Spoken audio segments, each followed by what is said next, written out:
all of you who have tuned in today, you're ready to learn something about a 4-hour fast. We understand that fasting is therapeutic for the health. It suits some people and some people just can't fast, and that's how we are. We're different. Fasting has also become a fad. Some people put themselves into a box of 16-8, 16 hours of fasting, 8 hours of eating, never challenging and saying, why not 17? Why not 15? Some people fast the wrong way. They fast as a punishment. They eat too much, they try to starve themselves through a fast. Some people fast when they're not supposed to. They're on certain medications that require them to eat food at a particular time, but they're fasting. Some people fast the right way. They learn to follow their own cycles of fasting, and it can be therapeutic. Fasting has never been a weight loss tool. Fasting makes you healthier, it brings about metabolic balance, it reduces inflammation, improves your immune system, and because of all of that, including the discipline of having an eating window and a fasting window, you naturally tend to burn more body fat. Now, it doesn't matter who you are today, how much you fast. And some of you just don't fast at all. But if you can do this 3 to 4 hour fast every day, it can be more powerful than some people who start to fast at midnight. Then the next day they fast at 1 in the morning. Sometimes they fast at 10 in the night. They constantly break their rhythms of fasting, confusing their body more and more. Everything in the body is a rhythm.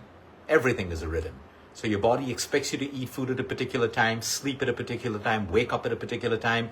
We break that rhythm and the body's confused. I know so many people who say, oh, Luke, I went out drinking and I'm going to fast for 18 hours now. And that's absolutely the wrong way to fast. But anyway, no matter how much you fast, whether it's 12 hours, 14 hours, 18 hours, the fast that I'm going to teach you today is therapeutic when it comes to your health. It is extremely essential if a patient has cancer to try to follow this 3 to 4 hour fast, and I'm going to explain why. If you're looking at prevention, you have a cancer, you have an inflammatory condition.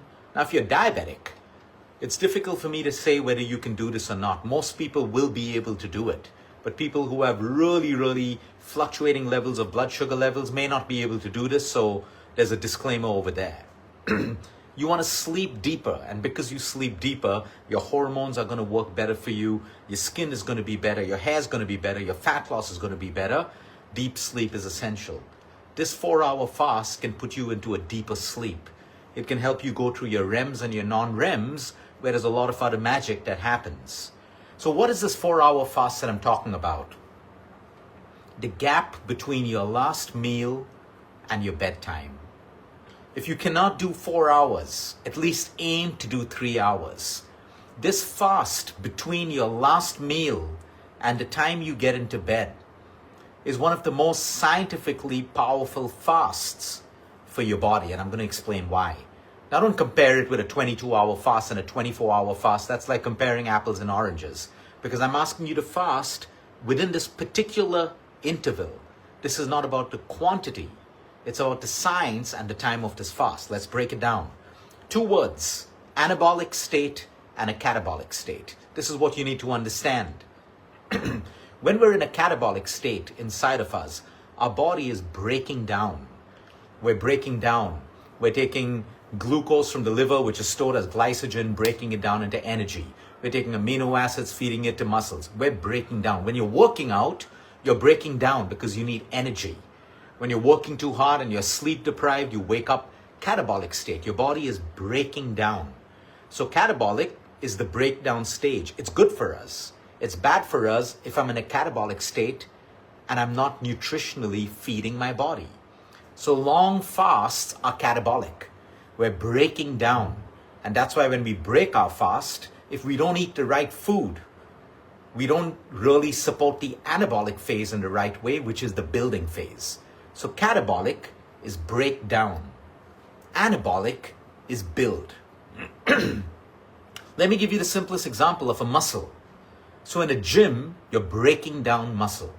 Whether you're doing bicep curls, you're doing push-ups, you're breaking down muscle. Now, the moment you finish your workout and you start to eat and replenish, you move into an anabolic phase. So you're eating proteins, you're eating carbohydrates, you're eating fatty foods, so the fatty acids, the amino acids, the glucose from your carbs are all going back into building your body. So you move from a catabolic to an anabolic phase. So when you go to sleep, which phase do you think you need to be in? You want to be in an anabolic phase, which means building. Now my muscle's going to build, my tissues are going to regenerate. If I'm going through a chemo or a radiation, or I have an existing cancer in my body, there's a tumor burden in the body, all of that repair work has to happen. My growth hormones have to increase to go and repair tissue. My melatonin has to shoot up so that my immune system can go around and search for misbehaving cells, proliferating cells, basically inflammatory cytokines. Our body has to be in an anabolic phase to repair, to rejuvenate. Now let's say you did a heavy workout today, but you're sleep deprived. You wake up feeling sore. Your muscles didn't have a time to repair and recover because you missed the anabolic phase, because you didn't sleep. So, all the repair, right now in you and me, there could be pollution in the place that where we're living, and it's breaking down tissue. It's destroying tissue. It's creating inflammation in our tissues, in our joints, in our cells. There's DNA damage happening. Okay, all of this is happening during the day. While we sleep, we want repair to happen. So in the day, we're breaking down. While we sleep, we need to repair. Now picture a patient of cancer who's not sleeping well and who has not eaten the right food. You don't have the right raw material for your own body to repair you, and you don't have the environment of sleep for the anabolic repair process to start. We have to be in the right environments to heal, period. You can have the best treatment in the world, but if the environment within you and outside of you isn't good, nothing's going to work. Nothing's going to work. So now let's explain the 4-hour fast. Don't get worried. If you can't do 4 hours, start off with 3 hours. All right? I want to keep this gap while I'm eating food. I'm in a catabolic process. My body's breaking down food. The moment I finish eating food, I slowly move into an anabolic phase. My amino acids will go towards my muscle, repair, glucose will go to the liver, stored as glycogen, fatty acids will be stored as triglycerides, etc., etc. That's a good thing. Now, if I keep this gap between my last meal and my bedtime, by the time I reach bedtime, my insulin starts to lower because I finish digesting my food. When my insulin lowers and I go to sleep, my growth hormones, I have my insulin growth factor and I have my IGF-1. These are necessary to repair damaged tissue. The beauty of the human body is, as melatonin puts us to sleep, the pineal gland will produce melatonin, we'll start to sleep. Two things happen. We move into the anabolic phase and a mild catabolic phase. This mild catabolic phase is what all of us need. Your kids need it, your parents need it, patients need it, all of us. What happens? You've all heard of something called autophagy. Everyone thinks that autophagy is only when we cross 18 hours of fasting. But when we move into an anabolic state, when we've kept this gap of 3 to 4 hours between our last meal and our bedtime, we also trigger a slight catabolic state, which means our body now starts to clean out and break down broken tissues, organelles, and the bad stuff in our body, the debris in our body. When you have a tumor, there's a tumor burden in the body. All of this starts to be taken care of by something called mild autophagy. You can also induce macro autophagy when you fast for 18 hours, 20 hours. We don't need to do that. You can if it works for you, great. But if you can't, I can induce this with 4 hours, 3 to 4 hours of my last meal and eating nothing till the time I sleep. Now let's picture this. You eat a late night meal and you get straight into bed. You're in a process of digesting. Digesting takes a lot of energy. Your insulin stays high, so your growth hormones stay low. Your body cannot repair when it's digesting. Your body has to complete digestion. Insulin has to come down so that your growth factors, your growth hormones, your HGH, your human growth hormones, can all go and do the job of exactly what we say. The body can heal you. The body can clean you. The body can detoxify you. The body can break down debris, organelles that are no longer required in the human body. All of this happens naturally if we create the right environment. So when you eat a late night meal, your insulin's high. You're not repairing. You're digesting for the next 3 to 4 hours. 3 to 4 hours of critical sleep time is gone into digesting. We're continuously in a catabolic state when we should be in the anabolic state. Now, this isn't just great for people with cancer. It's great for people with inflammation. You want to lose weight, you want to burn fat, you want to rebalance your hormones, and you want to sleep deeper. When you go to sleep, your body should not be digesting. Your body should be moving into deeper REMs and non-REMs. But hey, it's digesting. And that's why you have disturbed sleep. You wake up with more acids, higher blood sugar levels. This simple thing that we have control over. Now let's say it's a practical day. I usually finish my dinner at 6 o'clock. I'm in bed by 9:30, 10. What if I have a dinner tonight and I go out for dinner at 8 o'clock? Maybe that's once or twice. I'm just going to make my sleep time later. I'm going to work a little bit more or maybe do something. But I am not going to sleep with food in my stomach less than 3 hours. Period. That's the rule.